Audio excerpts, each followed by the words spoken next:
So we're back at the Raven with Peter. Peter, how you doing? Good, thank you.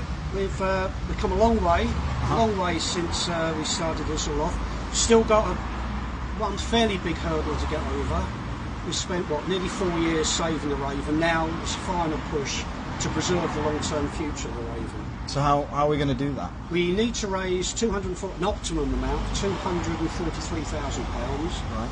We do that tried and tested way. Many community pubs before us have been down the same route or a similar route, and we're looking to raise that through community shares. So we're asking our community to invest in the future of the Raven, because we all know it's got such a fantastic history and heritage. And a colleague of mine, Bob, who's close by, can tell us a little bit about that history and heritage, because it's got so much. And we knew that anyway, but as we've been doing the work, and Bob's been leading the work inside, we've uncovered so many other things as well. Come in, Bob, tell us about it.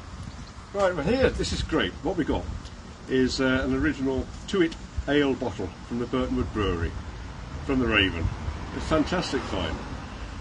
How old is that bottle? I would say this one's probably about, this would be 110 years old, something like that, Edwardian.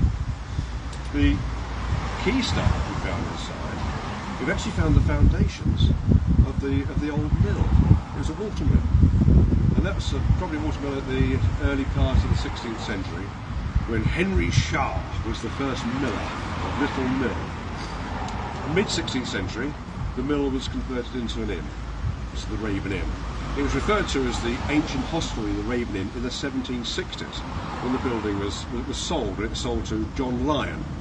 And John Lyon was responsible for building the Georgian structure that actually envelops the old Tudor building. So what you're telling me, I think, is that there's a lot being discovered, and it seems that there would be a lot more to discover. Oh yes. In fact, we're still stripping off the plaster from the walls to reveal the original Tudor brickwork. Right. And we found a Tudor chimney inside the building. It's been bricked up. It's only 2 bricks thick. You can actually see the outline of that chimney. There would never have been a fireplace in a mill. And so that's further evidence that we had a building repurposing from being a water mill into a hostelry. Wow.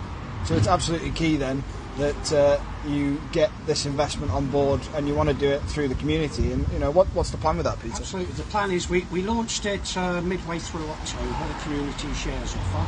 It's doing well. We're a tad over £115,000 towards our optimum amount, 243. So it's going well, but we would invite and urge everybody to have a look at the prospectus.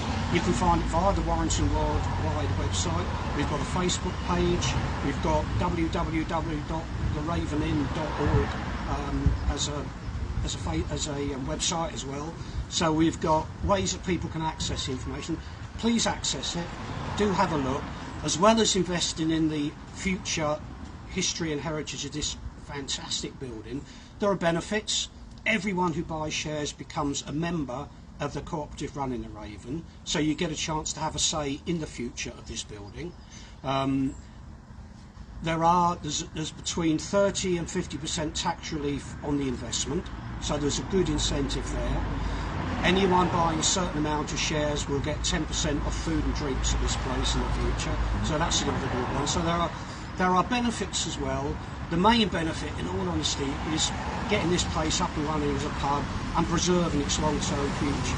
And really, if just a small amount of people invest a little, they can make a huge, big difference. Super. Well, thanks very much for talking to me, gents. All the best of luck with it, and I hope it goes your way. Cheers. Cheers. Cheers.